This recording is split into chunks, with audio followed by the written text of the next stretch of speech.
Bonjour à tous, vous êtes sur la chaîne de Guillaume Sérieux. Alors pourquoi Guillaume? Parce que je m'appelle Guillaume. Et pourquoi sérieux? Parce que je suis sérieux. Aujourd'hui nous allons parler d'un problème épineux de la société, un problème qui alimente les débats en famille. Mais avant de bien commencer à établir ce problème, laissez-moi vous raconter une toute petite anecdote. Il y a bien des lunes, je travaillais dans une instance qui s'appelait la FNAC. J'étais dans le service des caisses. Je me rappelle parfaitement ces jours sombres. Il y avait deux files d'attente bien distinctes. Une menant vers les caisses normales, avec des êtres humains, et une autre... je peux pas en parler. Une autre menant vers ces caisses automatiques robotisées, sans âme ni rien. Et les grands chefs, cupides et avides d'argent, nous demandaient très régulièrement d'orienter les clients vers ces caisses afin d'équilibrer le nombre de clients dans les caisses automatiques et dans les caisses normales. Et très souvent, je me rappelle de ces héros paladins. Notamment une fois, cette femme, lorsque je lui ai demandé d'aller aux caisses automatiques, elle m'a regardé et elle a rétorqué: "Oh grand non, jamais je n'irai en ces caisses automatiques. Du fait que ça détruit complètement vos emplois et les emplois de toute la société, je n'irai pas à ces caisses automatiques et je préfère aller là où il y a des humains. C'est pour sauver vos emplois que j'agis de la sorte." J'étais devant cette femme émerveillée de son courage. J'aurais peut-être dû la remercier bien plus longuement pour le sacrifice qu'elle a fait pour nous tous, caissiers.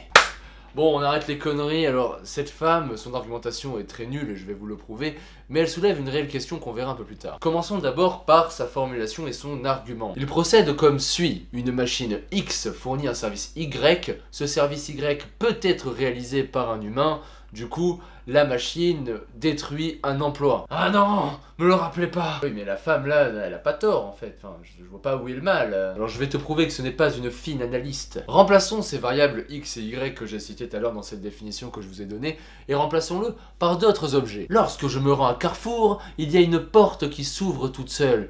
Un humain pourrait tenir cette porte afin de l'ouvrir aux clients voulant entrer ou sortir du magasin. Conclusion, cette porte automatique détruit un emploi. Vous voyez bien que c'est un peu fumeux comme argumentation, puisqu'au final, tout ce qui est autour de nous détruirait plus ou moins des emplois. Au final, je sais pas si c'est très bon pour un humain d'ouvrir ou fermer une porte à longueur de temps. Vaut mieux qu'il y ait une porte automatique, ça ira bien mieux. Mais la question soulevée derrière n'est pas si idiote que ça. Est-ce que les caisses automatiques, et de manière plus générale, ce que l'on appelle aujourd'hui les technologies de self-service, détruisent de l'emploi? C'est ce que l'on va voir dans cet épisode. Avant toute chose, il convient de définir ce mot, ces technologies de self-service, pour qu'on soit à peu près sûr de parler tous de la même chose. Parce que ça va bien au-delà des caisses automatiques. Pour ça, ce que je vous propose, c'est de lire la définition qui est disponible sur le Wikipédia anglais, qui est courte, simple et compréhensible pour tout le monde. Le lien pointant vers cet article est dans la description. Les technologies de libre service sont des interfaces technologiques permettant aux clients de produire des services indépendamment de la participation d'un employé de service direct.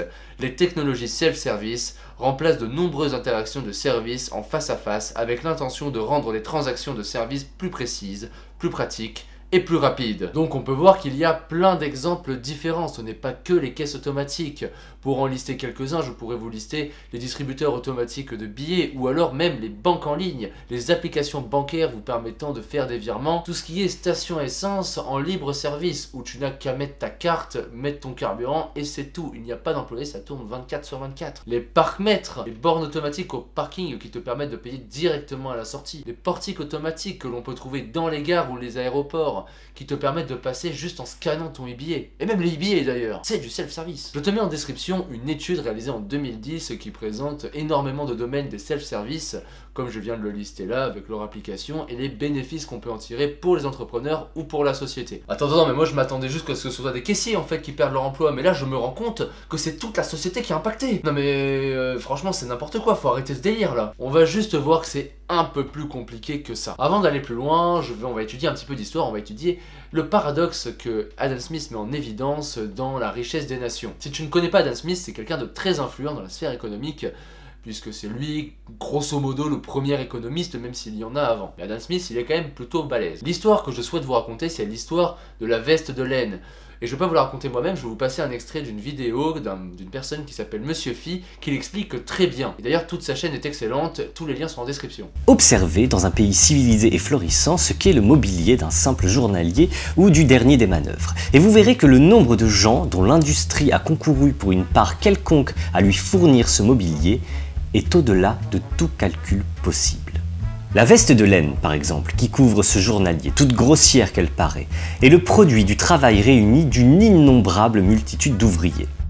Le berger, celui qui a trié la laine, celui qui l'a peignée ou cardée, le teinturier, le fileur, le tisserand, le foulonnier, celui qui adoucit, chardonne et unit le drap, tous ont mis une portion de leur industrie à l'achèvement de cette œuvre grossière. Combien d'ailleurs n'y a-t-il pas eu de marchands et de voituriers employés à transporter la matière à ces divers ouvriers, qui souvent demeurent dans des endroits distants les uns des autres? Que de commerces et de navigation mis en mouvement, que de constructeurs de vaisseaux, de matelots, d'ouvriers en voiles et en cordages mis en œuvre pour opérer le transport des différentes drogues du teinturier, rapportées souvent des extrémités du monde. Quelle variété de travail aussi pour produire les outils du moindre de ces ouvriers, sans parler des machines les plus compliquées comme le vaisseau du commerçant, le moulin du foulonnier ou même le métier du tisserand. Considérons seulement quelle multitude de travaux exige une des machines les plus simples, les ciseaux avec lesquels le berger a coupé la laine. Il faut que le mineur, le constructeur du fourneau où le minerai a été fondu, le bûcheron qui a coupé le bois de la charpente, le charbonnier qui a cuit le charbon consommé à la fonte, le briquetier, le maçon, les ouvriers qui ont construit le fourneau, la construction du moulin de la forge, le forgeron, le coutelier, aient tous contribué par la réunion de leur industrie à la production de cet outil. Si nous voulions examiner de même chacune des autres parties de l'habillement de ce même ouvrier, ou chacun des meubles de son ménage, si nous songions aux nombreux outils qui ont été nécessaires aux ouvriers employés à produire ces diverses commodités, si nous examinions en détail toutes ces choses, si nous considérions la variété et la quantité de travaux que suppose chacune d'elles, nous sentirions que, sans l'aide et le concours de plusieurs milliers de personnes, le moindre individu dans un pays civilisé ne pourrait être vêtu et meublé même selon ce que nous regardons assez mal à propos comme la manière la plus simple et la plus commune.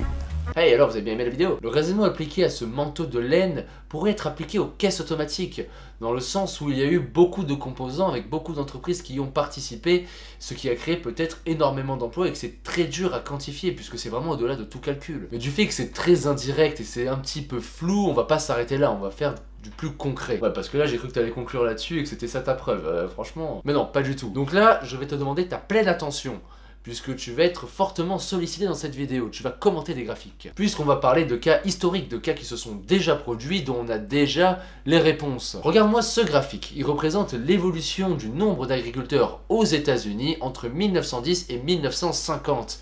Qu'est-ce que tu peux m'en dire? Ce que je peux t'en dire, c'est que la courbe descend globalement, donc il y en a de moins en moins, j'imagine. Exactement. Il y a de moins en moins d'agriculteurs durant cette période. Je te montre donc un autre graphique. Ce graphique représente l'évolution de la démographie toujours aux États-Unis entre 1910 et 1950. Qu'est-ce que tu peux m'en dire à nouveau? Ben, ce que je peux t'en dire, c'est que là, ça monte. Là c'est l'inverse. Là, ça va dans l'autre sens. C'est-à-dire qu'il y a de plus en plus de monde aux États-Unis dans cette période-là. Très bien, c'est exactement ça. Si jamais je te mets les deux graphiques côte à côte, tu peux remarquer que c'est un petit peu bizarre. Il y a de moins en moins d'agriculteurs et pourtant on arrive à nourrir de plus en plus de monde. Ça ne peut s'expliquer que par la mécanisation de certaines tâches. C'est-à-dire que des machines prennent le pas et qu'on a besoin de moins en moins de monde puisque des machines remplacent le travail des humains et peuvent produire beaucoup plus. Au final, on est un petit peu dans le cas des caisses automatiques. Ah ouais, putain, j'avoue, ça s'est déjà produit et du coup, c'était quoi la réponse à cette question? Bon, avant de parler de quelconque réponse, je vais te présenter un autre graphique qui est la courbe du chômage aux États-Unis entre 1910 et 1950. En 1930, il y a eu la Grande Dépression, je t'invite à te renseigner sur ce sujet,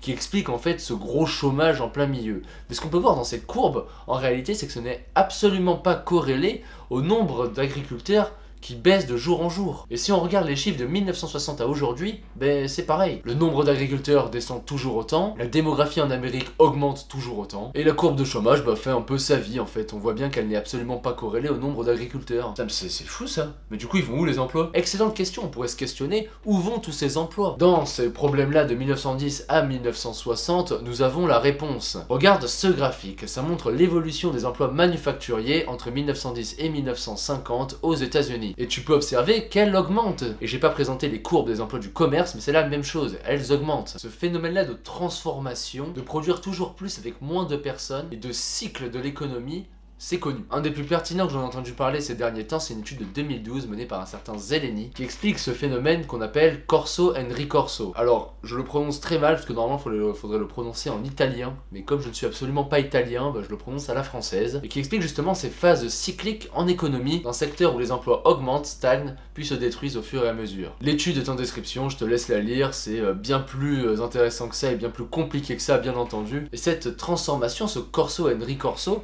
on peut l'appliquer au problème des caisses automatiques et des technologies de self-service. Puisque pour avoir une caisse automatique, elles sont fabriquées par des entreprises. Et bien sûr, tu dois t'en douter, ce n'est pas l'entreprise qui fait tout de A à Z, qui fabrique tous les composants d'une machine. Il y a des tas d'entreprises qui participent à la fabrication de celle-ci. Je vous en mets une ici, donc c'est une qui est assez connue. Moi j'ai l'impression que c'est vraiment une machine de la NASA, donc c'est pour ça que je vous la mets. Mais il y en a énormément, vous pouvez en trouver plein sur internet. Il y en a des pas chers, il y en a des plus chers, il y en a des moyens chers. Maintenant, intéressons-nous 5 minutes à ce secteur d'activité. En 2008, à travers le monde, on estimait à 90 000 le nombre de caisses automatiques qui étaient disposées un peu de partout. Un chiffre qui a quadruplé en 6 ans. En 2014, on est passé à plus de 360 000 caisses automatiques dans le monde. En 2008, en Amérique du Nord, 192 milliards de dollars de fournitures ont été achetés sur des caisses automatiques, soit 5% du total des ventes. Un chiffre sans doute en augmentation au vu des augmentations du nombre de caisses automatiques dans le monde. Et là, j'ai pas réellement de chiffres, et de toute façon, ce genre de chiffre, c'est pas vraiment trouvable. Après, si jamais vous avez un peu d'argent à investir, il y a des études de marché qui peuvent être achetées, qui coûtent un petit peu un bras, et je vous mets des liens en description. Il y en a deux, il y en a une qui est juste centrée sur l'Europe, et l'autre qui est sur le monde entier. Il est établi sur une augmentation du secteur de 18,8 milliards de dollars d'ici 2023, soit une croissance du marché de 11,5%. Pour vous dire qu'une telle augmentation ne peut s'expliquer que par beaucoup d'emplois, beaucoup de gens qui bossent sur ce genre de métier. Parce que comme on l'a expliqué, sur une caisse automatique, il n'y a pas qu'une seule entreprise. Il y a une seule entreprise qui la vend, mais sûrement pas qui la fabrique. Les logiciels, les processeurs, l'écran, les cartes mères et toutes les petites pièces qu'il y a à l'intérieur sont sûrement fabriquées par autant d'entreprises. Ouais, mais moi tu m'enlèveras pas l'idée que quand il y a une caisse automatique, il y a quand même un caissier qui peut faire son métier.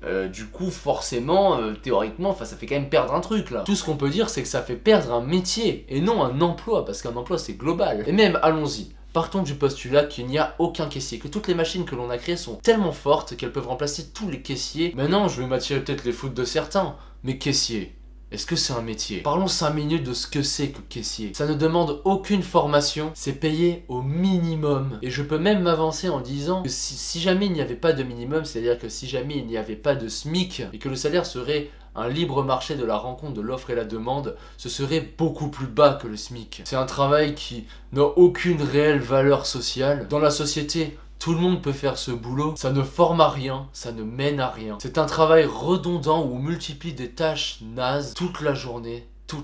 Il y a un argument que je n'ai pas traité dans cette vidéo qui est le suivant. Ouais, mais moi quand je vais en caisse, j'aime bien qu'il y ait du contact humain. J'ai pas envie d'avoir affaire à une machine. Alors déjà, je vais juste raconter un petit truc qui m'est arrivé qui en soi ne prouve rien, mais je trouve ça très drôle. Il y a une personne qui m'avait dit ça lorsque je lui avais dit justement, oui allez-y, il y a les caisses automatiques, qui m'avait sorti le même truc que j'expliquais au tout début. Et fatalité, un petit peu après, on m'a demandé de reprendre ma caisse.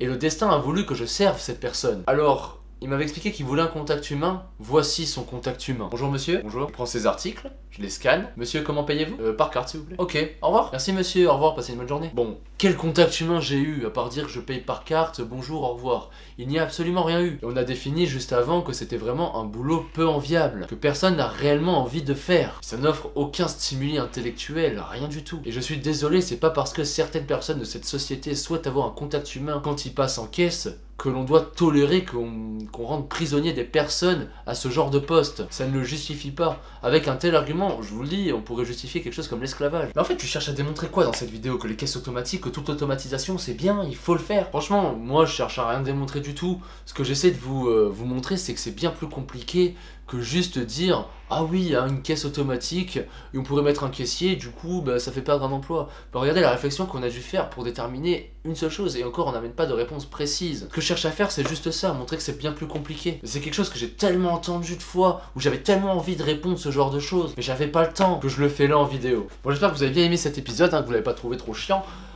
Sur ce, tu peux liker, t'abonner, partager. Si jamais t'es pas d'accord avec moi, viens en commentaire. Dans les sources, je vous ai mis des tas d'études qui vont vers des tas de liens, des tas de trucs qui vous montrent bien plus en détail ce genre de sujet. Je vous invite à les lire si vous avez le temps, puisque c'est très intéressant. Et si jamais t'es contre moi et que toi, les caisses automatiques, c'est pas pour toi, il faut des humains à la place, bah viens en commentaire me le démontrer. Fais gaffe, parce que si ton argumentation elle est nulle, je te remballe. Je te le dis. Bon allez, ciao les amis, à la prochaine.